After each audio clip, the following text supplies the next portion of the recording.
A las autoridades de las Naciones Unidas, los representantes de los distintos países que la integran y todos los ciudadanos del mundo que nos estén mirando, buenas tardes. Para aquellos que no lo saben, yo no soy político, soy un economista liberal libertario, que jamás tuvo la ambición de hacer política y que fue honrado con el cargo de presidente de la República Argentina frente al fracaso estrepitoso de más de un siglo de políticas colectivistas que destruyeron nuestro país. Este es mi primer discurso frente a la Asamblea General de las Naciones Unidas y quiero aprovechar para, con humildad, alertar a las distintas naciones del mundo sobre el camino que están transitando hace décadas y sobre el peligro que implica que esta organización fracase en cumplir su misión original. No vengo aquí a decirle al mundo lo que tiene que hacer. Vengo aquí a decirle al mundo, por un lado, lo que va a ocurrir si las Naciones Unidas continúan promoviendo las políticas colectivistas que vienen promoviendo bajo el mandato de la Agenda 2030, y por el otro, cuáles son los valores que la nueva Argentina defiende. Quiero, sí, comenzar dando crédito cuando el crédito corresponde. La Organización de Naciones Unidas nace del horror de la guerra más cruenta de la historia global, con el objetivo principal de que nunca volviera a ocurrir. Para ello, la organización grabó en piedra sus principios fundamentales en la Declaración Universal de Derechos Humanos. Ahí se consignó un acuerdo básico en torno a una máxima, que todos los seres humanos nacen libres e iguales en dignidad y derechos. Bajo la tutela de esta organización y la adopción de estas ideas, durante los últimos 70 años la humanidad vivió en periodo de paz global más largo de la historia, que coincidió también con el periodo de mayor crecimiento económico de la historia. Se creó un foro internacional donde las naciones pudieran dirimir sus conflictos a través de la cooperación, en vez de recurrir instantáneamente a las armas, y se logró algo impensado: sentar de manera permanente a las 5 potencias más grandes del mundo en una misma mesa, cada una con el mismo poder de veto, a pesar de tener intereses totalmente contrapuestos. Todo esto no hizo que el flagelo de la guerra desapareciera, pero se logró por ahora que ningún conflicto escalara a proporciones mundiales. El resultado fue que pasamos de tener 2 guerras mundiales en menos de 40 años, que en conjunto se cobraron más de 120 millones de vidas, a tener 70 años consecutivos de relativa paz y estabilidad global, bajo el manto de un orden que permitió al mundo entero integrarse comercialmente, competir y prosperar. Porque donde entra el comercio no entran las balas, decía Bastiat. Porque el comercio garantiza la paz, la libertad garantiza el comercio y la igualdad ante la ley garantiza la libertad. Se cumplió, en definitiva, lo que consignó el profeta Isaías y se lee en el parque cruzando la calle. Dios juzgará entre las naciones y arbitrará por los muchos pueblos. Forjarán sus espadas en rejas de arado y sus lanzas en podadoras. Nación no tomará espada contra nación, nunca más conocerán la guerra. Esto es lo que ha ocurrido mayormente bajo la tutela de las Naciones Unidas en sus primeras décadas. Y por eso, desde esta perspectiva, estamos hablando de un éxito destacable en la historia de las naciones que no puede ser soslayado. Ahora bien, en algún momento, y como suele ocurrir con la mayoría de las estructuras burocráticas que los hombres creamos, esta organización dejó de velar por los principios esbozados en su declaración fundante y comenzó a mutar. Una organización que había sido pensada esencialmente como un escudo para proteger el reino de los hombres se transformó en un leviatán de múltiples tentáculos que pretende decidir no solo qué debe hacer cada Estado-nación, sino también cómo deben vivir todos los ciudadanos del mundo. Así es como pasamos de una organización que perseguía la paz a una organización que le impone una agenda ideológica a sus miembros sobre un sinfín de temas que hacen a la vida del hombre en sociedad. El modelo de Naciones Unidas, que había sido exitoso, cuyo origen podemos rastrear en las ideas del presidente Wilson, que hablaba de la sociedad de paz sin victoria y que se fundaba en la cooperación de los Estados-nación, ha sido abandonado. Ha sido reemplazado por un modelo de gobierno supranacional de burócratas internacionales, que pretenden imponerle a los ciudadanos del mundo un modo de vida determinado. Lo que se está discutiendo esta semana aquí en Nueva York, en la Cumbre del Futuro, no es otra cosa que la profundización de ese rumbo trágico que esta institución ha adoptado. La profundización de un modelo que, en palabras del propio secretario de las Naciones Unidas, exige definir un nuevo contrato social a escala global, redoblando los compromisos de la Agenda 2030. Quiero ser claro en la posición de la Agenda Argentina. La Agenda 2030, aunque bien intencionada en sus metas, no es otra cosa que un programa de gobierno supranacional de corte socialista, que pretende resolver los problemas de la modernidad con soluciones que atentan contra la soberanía de los Estados-nación y violentan el derecho a la vida, a la libertad y a la propiedad de las personas. Es una agenda que pretende solucionar la pobreza, la desigualdad y la discriminación con legislación que lo único que hace es profundizarla.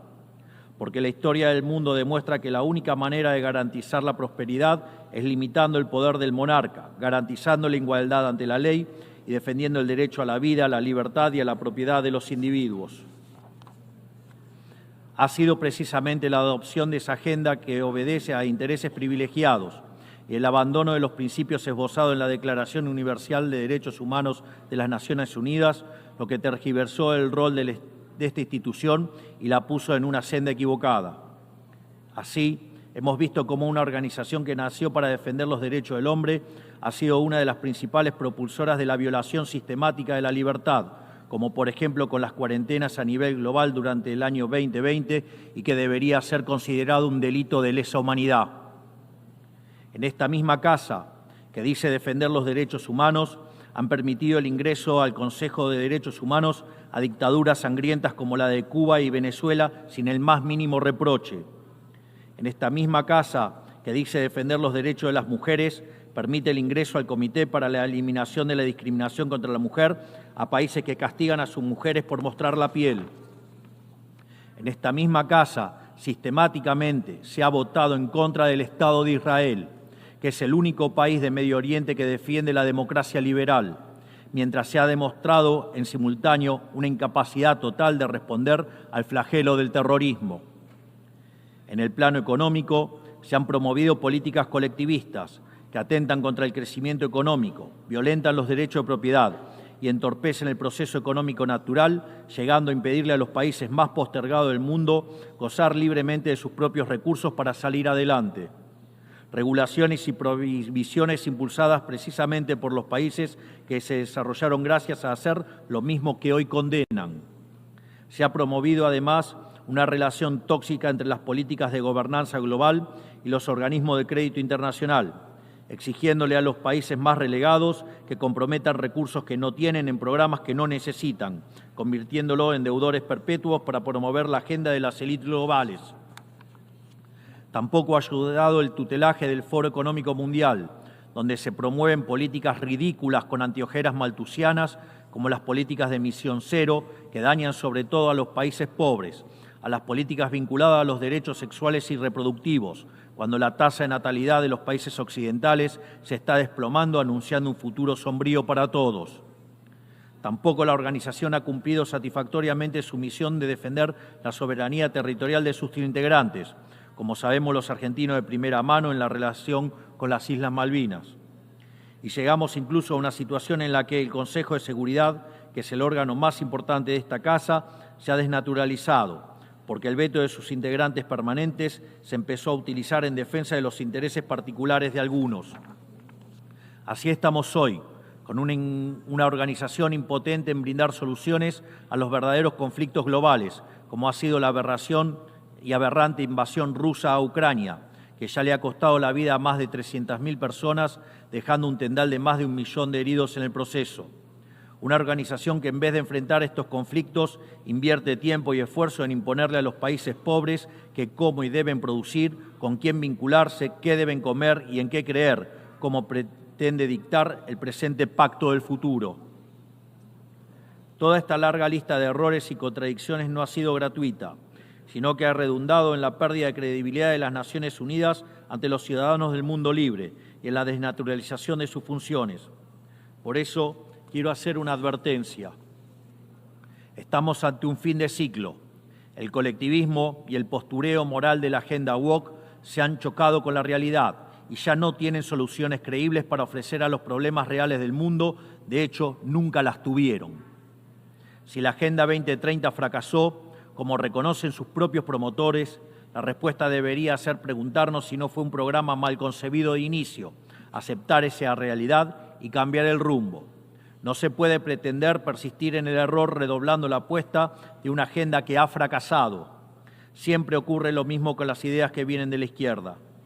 Diseñan un modelo acorde a lo que el ser humano debería ser, según ellos, y cuando los individuos libremente actúan de otra manera, no tienen mejor solución que restringir, reprimir y coartar su libertad.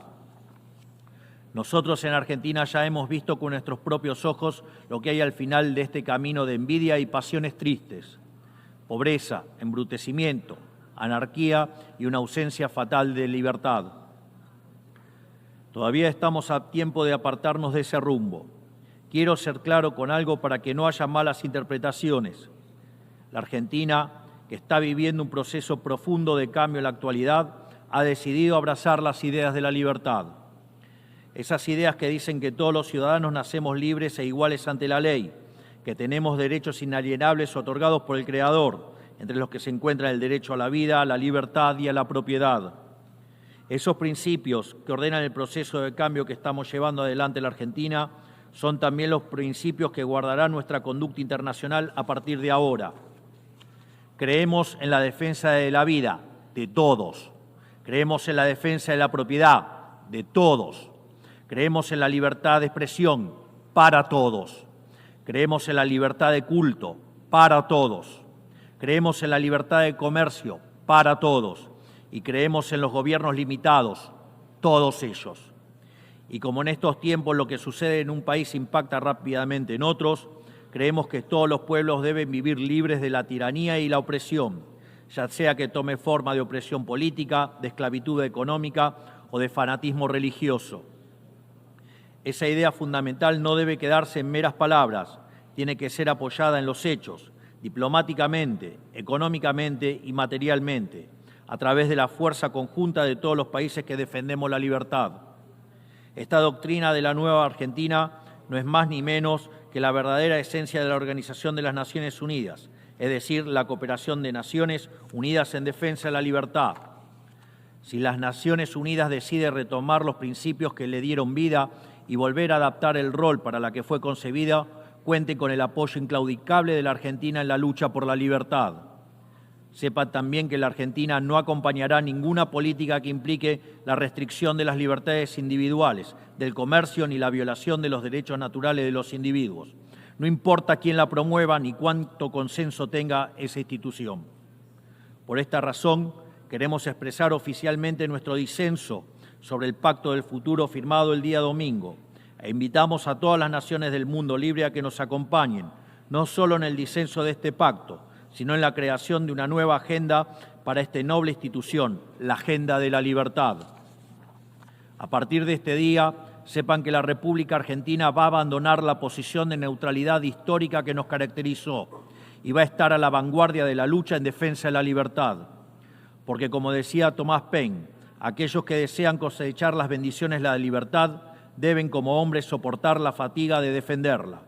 Que Dios bendiga a los argentinos y a todos los ciudadanos del mundo y que las fuerzas del cielo nos acompañen. ¡Viva la libertad, carajo! Muchas gracias.